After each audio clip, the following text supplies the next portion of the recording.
So one of the first questions I'm going to be answering is difficulties that we've had. A lot of people actually wanted to get insight on this. I think based on the number of people I've talked to and the same number of people that have dealt with a lot of the same things that we have, and just them saying that they wanted more honesty, like they wish more people in relationships were open about their relationships, because a lot of them just feel alone or they don't know how to deal with it because, I don't know, like someone with more experience or that they've already gone through something like that won't offer them advice. They just, like, it's just something that's not talked about. So just based on that number, and the number of responses and feedback I got from that, I've decided to go ahead with these. So after talking on the phone for a year plus, we have finally, as in me and Ben, been able to spend almost 6 months in much closer proximity. Yes, we were like over 1,000 miles away, which is terrible. Plus we're in different countries. But anyways, it's been great. And so during the last 2 months or so, we began running into things that we needed to overcome / work through and resolve. Something you have to realize about relationships, especially an intimate one like dating or marriage, is that you will run into difficulties. You cannot expect this perfect relationship where you're putting two sinners together that are imperfect people. You cannot expect a perfect scenario. It just blows my mind the amount of people that expect this in some way, shape, or form. And like, even to some extent we did, but we already kind of went into this as a reality, knowing that, we're gonna run into things. So we were expecting this to some extent. Something I came across recently that really stuck with me, it was a quote that said, "You never marry the right person." Well, okay, I was like, that does not sound terrifying at all. But what it's really trying to say is that we can easily have these expectations or perceptions when we're dating someone that they're like pure gold, no issues, and that we think we've found the person that will finally accept us for who we are, not try to change us, no strings attached. The end. Happily ever after. Okay, sorry to burst your little fairy tale bubble, but things don't work like that.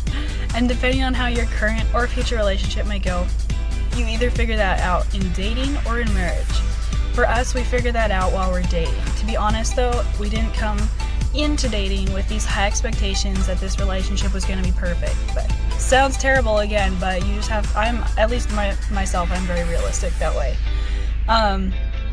In fact, it was a fairly reasonable view that we knew we were going to need to work on things. We just weren't sure what they were and when we would have to do it. Before I briefly recap some of the difficulties we've had, I'd like to make this point clear and maybe offer some advice at the same time. Ben and I have tried our best to keep the heart of our relationship protected. We do not want to go talking behind the other person's back or putting them down, because that is definitely not healthy and only tends toward tearing the relationship down. Instead, we want to keep that person in as positive a light as possible while still acknowledging the issue, as well as maintain that it could be a me issue instead of a you issue. With that being said, here's a few examples. 1 of the first things we encountered was communication. This has by far got to be like the biggest thing in any relationship that I've ever talked to someone about. Like, multiple couples, even ones that have been married for years, like, they always say that to some extent. Some couples it's easier than others, but in the end, we are male and female, we are different people regardless of that. You just have to learn how to communicate in some way, shape, or form. I will talk about this issue a little bit more in a later video, but this was definitely a difficulty we had early on. 2. Another was, how do I let him know when I'm upset or frustrated about something so that we can deal with it and I don't just shut down. This, I feel like, at least in the females that I've talked to, is pretty typical. Like, for some reason, we almost like use that to our advantage. Like, it's almost some weird psychological thing. But anyways, it seems very typical that females are the ones to do that. Like, that just often get frustrated and then like hold it in, or yeah. Anyways, if you're a girl and you've been through this, you know what I'm talking about. Anyways, this is something I've still been working on, but there are a few things I've discovered. First, I had to acknowledge that there are things that happened in my younger years that have shaped me into who I am now. It's not necessarily a bad thing, it's just something that happens to every human being. Those habits that I had formed as a result are not necessarily good and I may have to retrain myself to think another way. This applies to multiple areas of relationship too, not just this. Second, I needed to realize that I am hurting the other person just as much as I am myself, if not more so, because I'm probably being selfish by withholding those feelings because they care about me. Third, this comes back to communication, but I need to learn how to tell him things so that we will be able to work through it, so that he can help me work through it. Like, for instance, I need time to think and process it before I can just spit it out. Fourth, I need to be willing to accept that maybe that scenario wasn't something that I should have gotten upset about, and acknowledge that I should not have been so petty and just overlooked this situation. Fifth, this is one of my biggest ones, and I need to look back on myself and ask, am I being selfish and self-centered? We rarely ever think of ourselves in this light. At least, I'm speaking for myself, but that's not a common thing based on what I've observed in other people. However, after having this revelation recently that I was being self-centered, at least in certain things, I realized how important it is that we are aware of this issue, because it could be, am I just being upset because I wish he had done it this way? Or do I want him to notice something I did and he didn't, so therefore I have the right to be mad at him, and on and on and on. So there are a lot of things that contribute to petty anger simply because we are looking at ourselves and thinking that I have the right to be mad. There can be multiple things for different individuals, but I can see and have heard of countless other couples that have dealt with similar things, and most often it goes back to one or more of these points. Next, difficulty 3. I was trying to hold my own. Okay, girls, here's one for you. Guys, please still listen, as you can understand girls better, and yeah, I just think it's good for you still. If y'all have read your Bibles, you've probably encountered the verse at some point in Ephesians chapter 5, and at one point, and read the part about wives being in submission to your husbands. It says, "Wives, submit yourselves unto your husbands as unto the Lord." Ephesians 5:22. The world today is repulsed by that term, especially with women's rights and equality being so prevalent. I don't disagree that women in many ways in society have been overlooked and stepped on, and that is not right at all. But let me ask you this: how far are you willing to take it? Have you ever really considered what God's order is in this? Why does this verse exist, and am I willing to acknowledge it? God's order is that wives are to submit to their husbands because he gave them that authority in our lives, and that relationship between husband and wife is to be a replication of Christ and the church. The husband, a picture of Christ, and the wife of the church.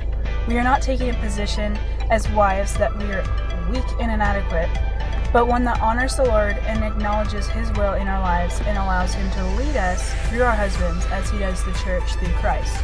At the same time, he also calls husbands to love their wives as Christ loves the church. But that is not our responsibility to hold them accountable for that. We are to focus on the role and position the Lord has given to us and to do our best to fulfill it. The issue that was caused here on my part was that I had not recognized that in certain areas I was not submitting to him or allowing him to lead, but it was subtle because I was justifying it in my head. As much as I know this verse to be true, I had to make the conscious effort to act it out. Although we aren't married, the same principle can still manifest itself, that whatever you put on in dating will only increase in marriage because you become that much closer. So girls, no knock on you, but please, please, please be aware of this. And do not try to equalize yourself to him, but rather fulfill your God-given role and pray for your husband or boyfriend that he would be open to the Lord leading him, and that you would be able to love and serve him rightly. So these are a few difficulties that we've dealt with. I won't delve into all the little things at this time, and it may not be necessary anyways, but I'll probably cover some of them in later videos to come. Please let me know if you have any questions about all this, and I'm more than happy to answer them. I'm going to leave a question box up if you have questions about any other difficulties we may have had, so don't be shy. The second question that was up on the board was how to deal with various temptations. Temptations come in various shapes and forms, and what may be a temptation for one person may not be for another. A few different types of temptations are the temptation to be self-centered or to blame others, the temptation to develop unhealthy relationships with others that don't benefit your current relationship, and physical temptations. The list could go on and on. These are just a couple different things. The thing about temptations is that they are all specific to you. The devil is the second greatest at customization next to the Lord. He knows exactly what can trip you up in a way that is specific to only you. So something that I struggle with, even though it could be the same as you, the way it is presented to me will be tailored differently. I will try to cover a few types of temptations I mentioned, even if we haven't necessarily struggled with them. I will present what we may have talked about regarding them. First off, physical temptation. This is one of the biggest for most, and I would guess that at least 95% of you have this in mind when I put this in the answer box. Physical temptation is hard because the fact of the matter is that God made all the physical side of things to be enjoyable and for our pleasure. The catch is that it is to be in the holy covenant of marriage. Dating in the Bible was not a thing that is a modern invention suited to the times. But the problem is that young people these days have so many questions about dating that are not directly portrayed in the Bible, although it is still the best set of guidelines for us. So what do? One thing that Ben and I discussed at the very beginning of our relationship, before we were even dating to the public world, was our boundaries. This was important to both of us because if you don't have boundaries, then you're basically saying I'm willing to go to any limit because I don't care, and therefore you will go to any limit the other party decides to go to. If you don't stand for something, you'll fall for anything. That is one of my favorite quotes and is so vital in premarital relationships especially. Both of you should have an idea in mind of what you want to uphold in your relationship and then talk about it. If you don't know where the other person stands, then you will put yourself in a situation where things just happen because you or the other person was not aware that you stood for something and they crossed a line. The important thing about discussing it is that you also have accountability in the other person. Boundaries are not meant to be a set of rules and regulations, but rather guidelines that keep you both on track and in the right state of mind. Often you have to play it scenario by scenario because each time you may feel or react differently. So that's where you also need to discuss it and let the other person know where you're at. Second, you need to know your own limits. If you don't have at least a general idea of what will tempt you or put you in a bad position, you won't know what kinds of boundaries to set. One thing you also have to keep in mind is that each couple, each person has different temptations, or they respond to temptations in a different way. So what may be working for one couple, you could absolutely try and implement that in your relationship as well, but just don't be discouraged or disappointed if it doesn't necessarily work out because the other person or yourself might respond differently. I've just found this for myself, like certain things that I've seen another girl or another couple do in their relationship hasn't necessarily worked for me, and so I have to try to revisit those and be like, okay, what is actually going to work for me in this situation? What is going to help me and be a positive influence rather than just making me discouraged because what is working for them or for everybody else wasn't working for me. Again, I just want to be clear that I'm not trying to come at anyone with the pretense that like we have the perfect relationship or that like I haven't failed in certain things.